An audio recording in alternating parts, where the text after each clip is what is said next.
भगवान श्री कृष्ण कहते हैं, कोई कोई जीवात्मा भौतिक अस्तित्व रूपी जंगल में लताओं का आश्रय लेता है और उन लताओं में बैठे पक्षियों की चहचहाहट सुनना चाहता है। जंगल के सिंहों की दहाड़ से भयभीत होकर वह बगुलों, सरसों तथा गिद्धों से मैत्री स्थापित करता है। इस भौतिक संसार रूपी जंगल में अनेक प्रकार के पशु पक्षी, वृक्ष तथा लताएं होती हैं। कोई कोई जीवात्मा लताओं का आश्रय लेना चाहता है, अर्थात वह लताओं के समान भुजाओं वाली अपनी स्त्री का आलिंगन प्राप्त करके सुखी रहना चाहता है। इन लताओं में चहचहकने वाले अनेक पक्षी रहते हैं। इससे यह सूचित होता है कि वह अपनी पत्नी की मधुर वाणी सुनकर संतुष्ट होना चाहता है, किंतु वृद्धावस्था में वह कभी कभी सन्निकट मृत्यु से भयभीत हो उठता है, जिसकी तुलना दहाड़ते सिंह से की गई है। सिंह के आक्रमण से बचने के लिए वह किन्हीं धूर्त स्वामियों, योगियों, अवतारों, ढोंगियों तथा वंचकों की शरण में जाता है। इस प्रकार माया के द्वारा पथभ्रष्ट होकर वह अपना जीवन विनष्ट कर लेता है। कहा गया है, हरिम बिना स्मृतिम ना तरंती।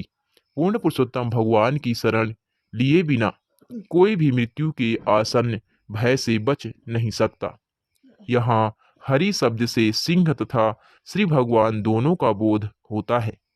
हरि अर्थात मृत्यु रूपी सिंह से बचने के लिए हरि पूर्ण पुरुषोत्तम परमेश्वर की शरण लेनी होती है, किंतु अल्पज्ञानी लोग मृत्यु के चंगुल से बचने के लिए अभक्त वंचकों की शरण में जाते हैं।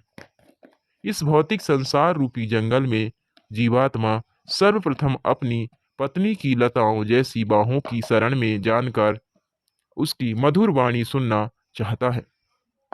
बाद में वह कभी कभी तथाकथित गुरुओं तथा साधुओं की शरण में जाता है, जो बगुलों, सरसों तथा गिद्धों के समान होते हैं। इस प्रकार वह परमेश्वर की शरण में ना जाने से दोनों ओर से ठगा जाता है। भौतिक संसार रूपी जंगल में तथाकथित योगियों, स्वामियों तथा अवतारों से ठगा जाकर जीवात्मा उनकी संगति त्याग कर वास्तविक भक्तों की संगति में आने का प्रयत्न करता है, किंतु दुर्भाग्यवश वह सद्गुरु या महान भक्त के उपदेशों का पालन नहीं कर पाता। अतः वह उनकी संगति त्याग कर पुनः बंदरों की संगति में वापस आ जाता है, जो मात्र इंद्रिय तृप्ति तथा स्त्रियों में रुचि रखते हैं। वह इन विषयी जनों की संगति में रहकर तथा काम और नशे में लगा रहकर तुष्ट हो लेता है। इस प्रकार वह काम और नशे से अपना जीवन नष्ट कर देता है। वह अन्य विषयी जनों के चेहरे को देख देख कर भूला रहता है और मृत्यु निकट आ जाती है। कभी कभी मूढ़ व्यक्ति कुसंगति से ऊबकर भक्तों तथा ब्राह्मणों की संगति में आता है और गुरु से दीक्षा लेता है। वह गुरु के बताए विधि विधानों का पालन करने का प्रयत्न करता है, किंतु दुर्भाग्यवश वह उनका पालन नहीं कर पाता। फलतः वह भक्तों का संग त्याग कर उन दुम कटे लोगों, बंदरों का साथ करता है, जो तथा मद्यपान में ही रुचि रखते हैं, जो तथाकथित आत्मवादी हैं। उनकी तुलना बंदरों से की गई है। बाहर से बंदर कभी कभी साधुओं से मिलते जुलते लगते हैं, क्योंकि वे जंगलों में नंगे रहते हैं और फल खाते हैं, किंतु उनकी एकमात्र आकांक्षा होती है अनेक पत्नियां बनाकर विषयी जीवन बिताना। कभी कभी तथाकथित अध्यात्मवादी आध्यात्मिक जीवन की खोज के बहाने श्री कृष्ण भावना भावित भक्तों का साथ करना चाहते हैं, किंतु वे ना तो विधि विधानों का पालन कर पाते हैं, ना आध्यात्मिक जीवन के पथ का ही अनुसरण कर पाते हैं। फलतः वे भक्तों का साथ छोड़ देते हैं और विषयी पुरुषों का संग करते हैं, जिनकी तुलना बंदरों से की गई है। वे पुनः विषय भोग तथा नशा चालू कर देते हैं और एक दूसरे का मुंह देखते हुए संतुष्ट रहते हैं। इस प्रकार से वे मृत्यु आने तक अपना जीवन यूं ही व्यतीत कर देते हैं। जब जीवात्मा एक शाखा से दूसरी शाखा पर कूदने वाले बंदर के सदृश बन जाता है, तो वह गृहस्थ जीवन के वृक्ष में बिना किसी काम के मात्र विषय सुख के लिए रहता है। इस प्रकार वह अपनी पत्नी से वैसे ही पाद प्रहार पाता है जैसे कि गधा गधी से। इससे छूटने का कोई साधन ना पाने के कारण वह असहाय बनकर उसी अवस्था में रहता है। कभी कभी उसे असाध्य रोग हो जाता है जो पर्वत की गुफा में गिरने जैसा है। वह इस गुफा के पीछे रहने वाले मृत्यु रूपी हाथी से भयभीत हो उठता है और लताओं की टहनियां पकड़े रहकर लटका रहता है। यहाँ पर गृहस्थ के जीवन की भयावह स्थिति का वर्णन किया गया है। एक गृहस्थ का जीवन कष्टों से भरा होता है और उसका एकमात्र आकर्षण अपनी पत्नी से रहता है, जो उस रति क्रीड़ा के समय गधी के समान लात चलाती है।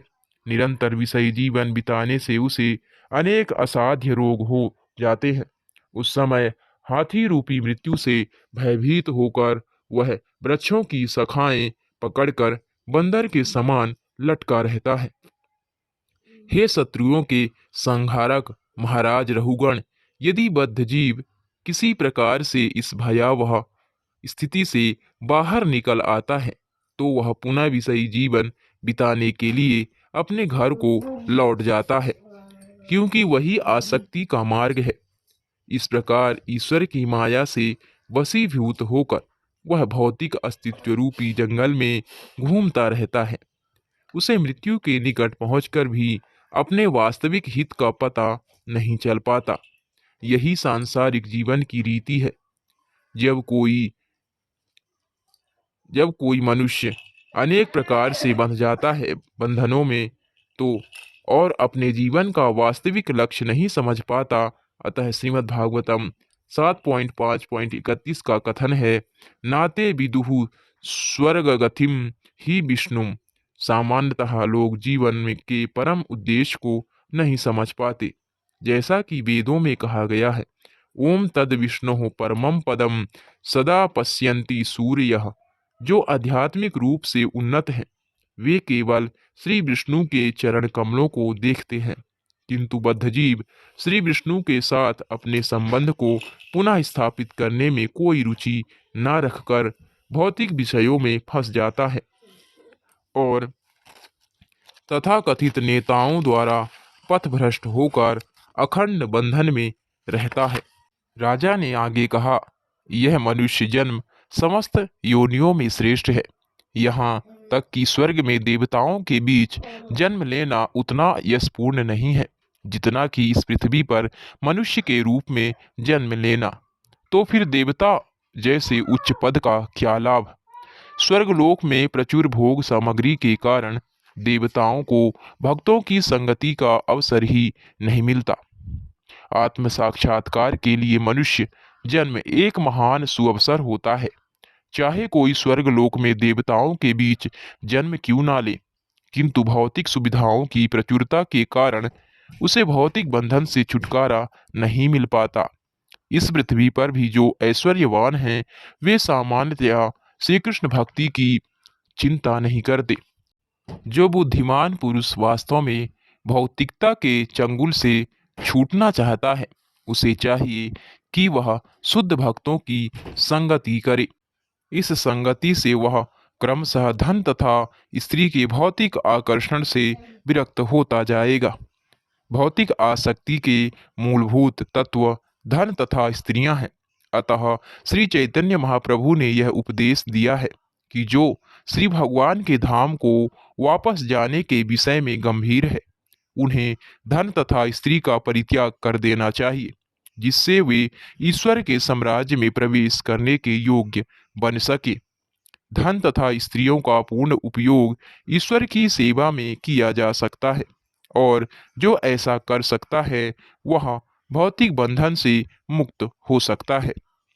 केवल भक्तों की संगति में रहकर ही पूर्ण पुरुषोत्तम भगवान के यश का आस्वादन करना संभव है। विशुद्ध भक्त की किंचित संगति मात्र से मनुष्य श्री भगवान के धाम वापस जाने में सफल हो सकता है। हरे कृष्ण कृष्ण कृष्ण हरे हरे, हरे राम राम राम हरे हरे। जगत गुरु शिल प्रभुपाद की जय। श्रीमद् भागवतम महापुराण की जय।